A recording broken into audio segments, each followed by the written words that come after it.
आचार्य महोदय, विद्वान शिक्षकगण, अभिभावकगण एवं प्यारे बच्चों, आप सभी को सुप्रभात।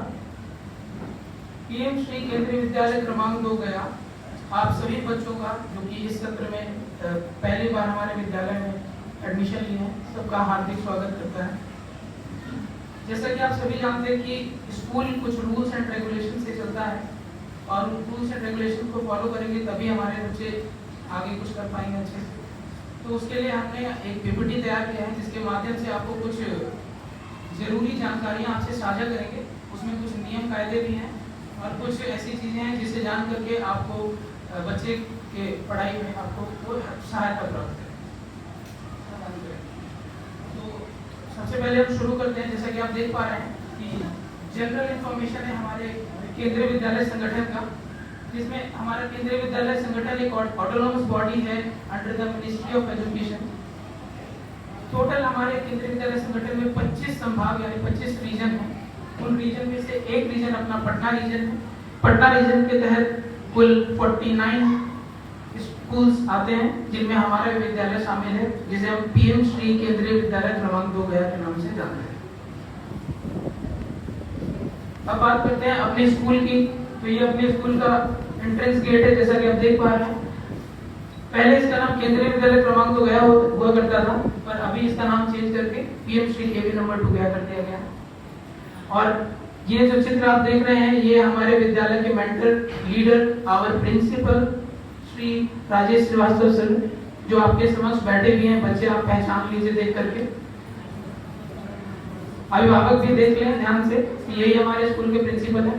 अगर स्कूल में किसी तरह की कोई समस्या हो तो आपको इनके थ्रू ही जाना पड़ेगा। अब बात करते हैं अपने स्कूल, चूंकि बच्चे जिस क्लास में आपका एडमिशन हुआ है, कुछ बच्चों का एडमिशन आप में से क्लास 1B में हुआ है और कुछ बच्चों का एडमिशन क्लास 1C में हुआ है। तो अगर बात करें 1B की, तो हमारे यहाँ 1B की जो क्लास टीचर हैं वो हैं श्रीमती आराधना कुमारी मैम। मैम अपना परिचय दे दीजिए। Good morning to one and all. I am the class teacher of class 1B, Aradhna. I think many of our students are here. Parents are also here. कितने बच्चे 1B के हैं? हाथ उठाएंगे या खड़े हो जाएंगे। मैं आप लोगों को 4 सब्जेक्ट्स आपके मेन हैं, maths, English, EVS and Hindi. तो मैं आपको पढ़ाने वाली हूँ English and maths. Okay, class के व्हाट्सएप ग्रुप पे आपको इन्फॉर्मेशन मिल रही होंगी। सारी इन्फॉर्मेशन हम वहाँ भी डिस्कस करेंगे, यहाँ भी होगा। Thank you, thanks a lot. इसके अलावा जो आपको दूसरे विषय पढ़ाएंगे जैसे कि हिंदी, मिस्टर देवशेख सर, वो आपके पीछे खड़े हैं, आप देख सकते हैं। वही आपके देवशेख सर जो कि आपको हिंदी पढ़ाएंगे। और इसके बाद बात करें EVS की, तो वो है अभिषेक सर। अभिषेक सर अभी यहाँ पे मौजूद नहीं है, पर जल्दी आप उनसे परिचित हो जाएंगे क्योंकि कल से आपको स्कूल तो आना ही है। इसके बाद आपके म्यूजिक टीचर डॉक्टर स्मिता आनंद मैम। ये सभी टीचर्स आपको मिल करके पढ़ाएंगे अच्छे से, तो आप अपने टीचर से अच्छे से परिचित हो जाइए। नेक्स्ट बात करते हैं 1B की। ये हमारे अभिषेक सर जो कि आप सभी को EVS पढ़ाएंगे। सर अपना एक परिचय दे दीजिए अभिभावकों को। Good morning to all, respected principal sir, all respected teachers and parents and dear students. केंद्रीय विद्यालय नंबर 2 में आप सभी का बहुत हार्दिक स्वागत। मेरा नाम अभिषेक, मैं क्लास 1B को EVS पढ़ाऊंगा। और जैसे कि अभी हमारा नया कारवां स्टार्ट हो रहा है और नए बच्चे जो सैनिक के तौर पर हमारे विद्यालय में आए हैं, उनको उनके भावी जीवन के लिए तैयार करने में जो हमारी महत्वपूर्ण भूमिका हो सकती है, हम उसका पूरे तहे दिल से निर्वहन करेंगे। इसी आशा के साथ आप सभी लोगों का दोबारा से केंद्रीय विद्यालय नंबर 2 में हार्दिक स्वागत। धन्यवाद। नेक्स्ट हम बात करें क्लास 1C। तो 1C में जो हमारी क्लास टीचर हैं वो है miss Harshita Yadav ma'am. Good morning to all present here. कौन कौन है 1C के बच्चे हाथ उठाएंगे क्या? I will teach you English and maths. Thank you. Thank you. और बात करें हिंदी विषय की, तो हिंदी विषय आपके अनुराग सर पढ़ाएंगे। अनुराग सर। सुप्रभात बच्चों, मैं आप सभी को हिंदी पढ़ाऊंगा और हिंदी में जो हम लोग ध्यान रखेंगे, पठन और लेखन कौशल को आगे बढ़ाने की कोशिश करेंगे कि हिंदी भाषा में हम किस तरह से बच्चों को बोलना, सिखाना, लिखना, इन चीज़ों में ध्यान दिया जाएगा। धन्यवाद। बात करें अगर ईवीएस विषय की, तो ईवीएस जो है रोहित सर पढ़ाएंगे। रोहित सर अभी हमारे बीच में यहाँ पे मौजूद नहीं है, वो विद्यालय से छुट्टी पे हैं, तो उनसे आप बाद में परिचित हो जाइएगा। म्यूजिक विषय सेम हमारी डॉक्टर स्मिता मैम वही पढ़ाएंगे। अब बात करें स्कूल के टाइमिंग की, तो आपका स्कूल का जो टाइमिंग है अभी हमारे यहाँ डीएम ऑर्डर के कारण जो टाइमिंग अभी चल रहा है वो है 29 अप्रैल से, चूंकि हमारे यहाँ ऑलरेडी क्लास 1A चल रहा है तो उनकी क्लासेस ऑलरेडी रन कर रही है, वो 6:20 AM से हो रही है और जो उनका छुट्टी का टाइम है वो 9:30 है। तो आपका भी सेम रहेगा 1B और 1C दोनों के लिए, 6:20 स्कूल आने का टाइम और उसके बाद 9:30 जाने का टाइम। अब जैसे आप देख पा रहे हैं स्क्रीन पर, यहाँ पे बहुत ही इंपॉर्टेंट बात लिखी हुई है, parents do to draw and pick up their ward in the time near gate number 2। क्योंकि हमारे स्कूल केंद्रीय विद्यालय में 2 गेट्स हैं, gate number 1 and gate number 2। Gate number 2 आपको खिड़की से बाहर दिख जाएगा आपको, तो आप सभी को अपने बच्चों को यहीं पे ड्रॉप करना है। पेरेंट्स इस चीज को नोट कर लें, गेट नंबर 2 पे आप स्कूल कैंपस के अंदर ड्रॉप करेंगे अपने बच्चे को, ठीक है। और वापस आपको लेने भी आना है बच्चे को छुट्टी के टाइम पर, क्योंकि पेरेंट्स जो हैं, जो क्लास टीचर्स हैं, वो अभी जो भी बच्चे हैं उनको उनके पेरेंट्स को ही हैंड ओवर करेंगे, तो इसलिए पेरेंट्स जरूर इस चीज का ध्यान रखें।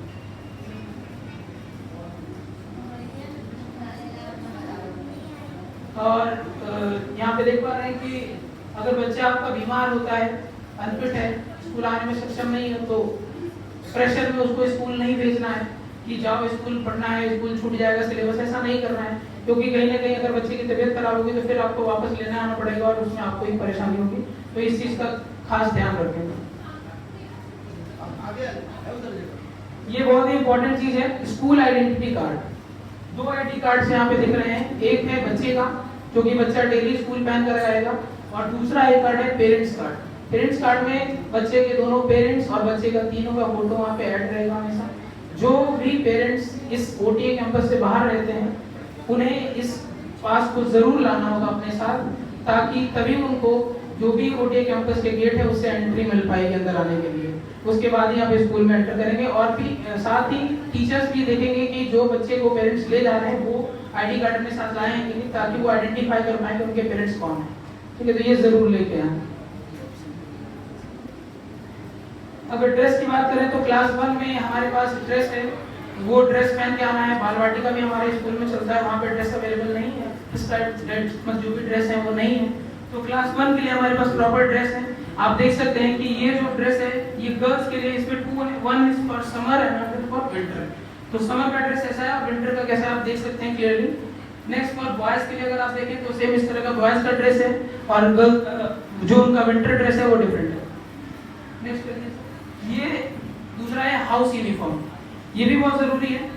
ये हाउस यूनिफॉर्म जो है आप बच्चों को जो भी सेक्शन में जिस बच्चे हैं उनको 4 हाउसेस में डिवाइड कर दिया जाता है, शिवाजी, टैगोर, अशोका एंड रमन।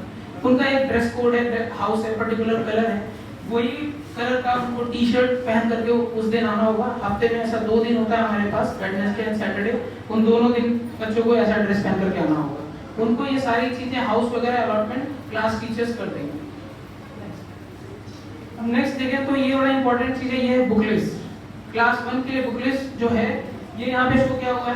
जल्दी ही आपको ये आपके जो व्हाट्सएप ग्रुप बने हैं उनमें आपसे साझा कर दिया जाएगा। तो ये बुक लिस्ट के अकॉर्डिंग आपको बुक्स परचेज करने हैं, और जो भी चीजें इसमें प्रिस्क्राइब की हुई है वो सब चीजें अपने बच्चों के लिए आप रेडी रखिए, ताकि बच्चा अपने स्कूल को स्वचालित रूप से ज्वाइन कर सके। ये कुछ कलर्स हैं बुक नोटबुक के, जो कि डिफरेंट सब्जेक्ट के अकॉर्डिंग अलॉट किए गए। जैसे हिंदी के लिए रेड कलर, इंग्लिश के लिए येलो, मैथ्स के लिए ब्लू एंड ईवीएस के लिए ग्रीन कलर। तो आप इसी कलर से नोटबुक को कवर अप करेंगे, जिससे कि कोई भी बच्चा आसानी से अपने और नोटबुक को आइडेंटिफाई कर लेगा सिर्फ उसके कलर्स को देखकर। ये बड़ा ही इंपॉर्टेंट चीज है लंच से रिगार्डिंग, क्योंकि हमारे बीच स्कूल टाइम पीरियड में एक टिफिन का भी टाइम ब्रेक है। तो उस टाइम पर टिफिन में जो बच्चा खाना लाएगा उसमें पेरेंट्स को स्पेशली ध्यान रखना है कि जो खाना है वो एक हेल्दी फूड होना चाहिए, जंक फूड नहीं होना चाहिए, क्योंकि बच्चा उससे बीमार पड़ता है। पूरे दिन भर में बच्चा 6 घंटे स्कूल में समय व्यतीत करेगा। स्टार्टिंग में तो कम है, फिर बाद में ये 6 घंटा हो जाएगा। तो उस टाइम पर उसको इसी खाने पर ही डिपेंडेंट रहना, तो उसका एक फूड होना चाहिए, वो हेल्दी फूड होना चाहिए। तो जैसे कि मेंशन है इसमें, वैसे ही हेल्दी फूड्स आप प्रेफर करें बच्चों को देना, हमेशा जंक फूड अवॉइड करें। ये कुछ बच्चे की स्टडीज से रिगार्डिंग कुछ बातें हैं, जैसे कि there is no specific homework given for class 1। Class 1 के लिए ऐसा कोई गाइडलाइन नहीं है हमारे पास कि उनको होमवर्क ये देना ही है, पर फिर भी टीचर्स होमवर्क उनको प्रोवाइड करते हैं, थोड़ा बहुत कुछ ना कुछ जो कि उनके जो भी बच्चा स्कूल में पढ़ा है उसी के रिगार्डिंग होता है। सो टीचर पेरेंट्स का रोल ये है कि वो डायरीज चेक करें, बच्चों की डायरीज जो कि स्कूल के द्वारा प्रोवाइड की जाएगी जल्दी ही, उस डायरीज को चेक करें और डायरीज में देखें कि क्या क्या चीजें वर्क मिला है। व्हाट्सएप ग्रुप से भी ज्वाइन रहे, हमेशा दिन भर में एक बार व्हाट्सएप ग्रुप को भी देखें, हो सकता है उसमें भी कुछ चीजें शेयर की जाए, तो उनको जरूर देखते रहें, अपडेटेड रहें। बच्चा जब आपका स्कूल में बच्चा स्कूल में हमारे पास सिर्फ 6 आवर्स के लिए, आपके पास मोर देन 17 आवर्स के लिए, तो एक लंबे समय के लिए आपके पास रहता है, तो आपका भी केयर बहुत इंपॉर्टेंट रहता है। So do check the diary every day, affix your signature। अगर आप साइन करेंगे उस पे तो ही टीचर आइडेंटिफाई करेगा कि जो पेरेंट्स हैं बच्चे के वो रेगुलर डायरी चेक कर रहे हैं। एक लास्ट बात है कि expose the child to good English and Hindi language. थोड़ा एक्सपोज कीजिए बच्चे को, क्योंकि कम्युनिकेशन स्किल बहुत जरूरी है। बात करें बच्चे का इवैल्यूएशन, क्योंकि इवैल्यूएशन क्लास 1 और 2 में हमारे यहाँ एक डिफरेंट तरीके से होता है। हमारे यहाँ क्या होता है कि क्लास 1-2 के लिए साइकिल टेस्ट होता है, जो कि मंथली टेस्ट के बेसिस पे होता है। वो टेस्ट हम कंडक्ट कराते हैं और उसके लिए आपको प्रायर इंफॉर्मेशन व्हाट्सएप ग्रुप में, बच्चों के डायरी में के थ्रू आप तक पहुंचा दिया जाता है। ठीक है, बच्चे का जो उसमें सिलेबस होता है वो फिक्स होता है, उस मंथ में बच्चे ने जो पढ़ा है उसी के अकॉर्डिंग होता है। ठीक है, और इस तरीके से पूरे ईयर एंड तक हम लोग टोटल 8 साइकिल टेस्ट कराते हैं और उसी के बाद ही आपका असेसमेंट होता है और भी अदर एक्टिविटीज के अकॉर्डिंग। फाइनली आपको रिपोर्ट कार्ड जो है वो मार्च मंथ में मिलेगा। अब चूंकि हमारा स्कूल कल से ओपन हो रहा है, तो एक नया टर्म है आपके लिए विद्या प्रवेश, उसके बारे में जानना बहुत जरूरी है कि क्या है ये विद्या प्रवेश। तो थोड़ा कुछ लाइन से मैं आपके लिए वो पढ़ देता हूँ एक बार। First is to support the learning and adjustment of the children entering in class 1 with the primary school curriculum at the beginning of the academic session. The NCERT has come out with the Vidya Pravesh. Next is, it is the 12-week program developed as an entering measure for all children who have entered in class 1. Its aim is to promote holistic development to the children by providing the age-appropriate experiences for developing requisite competencies necessary for class 1. तो basically क्या है कि जब आपका class कल से चालू होगा तो उसमें अभी आपको एनसीईआरटी को हमें नहीं टच करना है। अभी हमें हमारा स्कूल जो है पूरी तरीके से विद्या प्रवेश पे फोकस करेगा। तो जैसा कि आप देख सकते हैं कि it is a 12 week programme. So 12 हफ्तों तक ये प्रोग्राम चलने वाला है, जिसमें कि हम लोग बच्चों को विद्या प्रवेश का पूरा हमारे पास मॉड्यूल मौजूद है। उसमें बहुत सारी वर्कशीट दी हुई हैं, बहुत सारी एक्टिविटीज दी हैं, वो सारे आपके टीचर्स जो हैं वो बच्चों को करवाएंगे। तो इसीलिए पेरेंट्स प्लीज इस बात पे फोकस अभी नहीं करेंगे कि आप लोग एनसीईआरटी बुक क्यों नहीं कवर कर रहे हैं, अभी क्यों स्टार्ट नहीं किया। तो अभी हमें ये करना है, स्टार्टिंग के कुछ समय तक ये होगा, उसके बाद एनसीईआरटी भी होगा।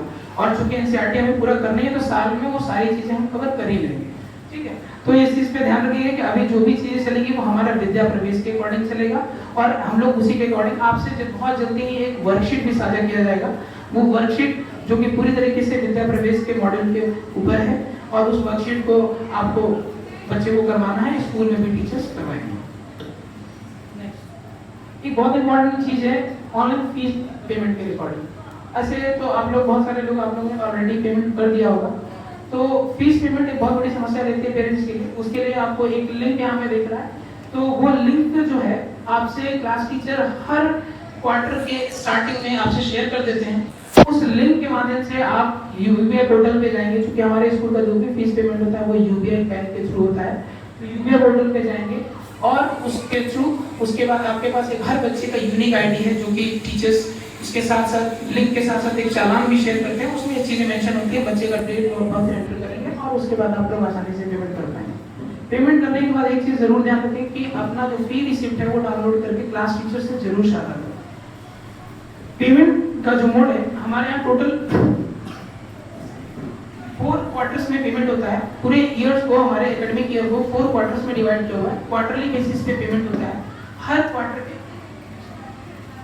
क्वार्टर के फर्स्ट फोर्टनाइट में, मतलब 1 to 15 डेज में आपको जो पेमेंट है अगर आप करते हैं तो किसी तरीके का आपको कोई पेनल्टी पेमेंट नहीं करना पड़ता है। आफ्टर 15 डेज पर डे के अकॉर्डिंग 5 रुपीज पेनल्टी लगता है। ठीक इस तरीके से, और जैसे ही मंथ एंड होगा उस मंथ का, तो फिर आपको स्कूल से आपका बच्चे का नाम डिडक्ट हो जाता है पोर्टल से, और उसके बाद आपको री एडमिशन चार्ज भी पेमेंट करना पड़ता है। तो इस तरीके से हम लोग अगर थोड़ा डिले करें और कैजुअलिटी बरतेंगे तो हमें around more than 500-700 rupees extra payment करना पड़ेगा। तो इस चीज़ का जरूर ध्यान रखें कि टाइमली पेमेंट कर दें, ताकि आपको भी कोई असुविधा ना हो, एक्स्ट्रा पेमेंट करने से बच जाएंगे और हमारे स्कूल को भी किसी तरह की कोई समस्या नहीं होगी। इसलिए इस पर खास ध्यान रखेंगे।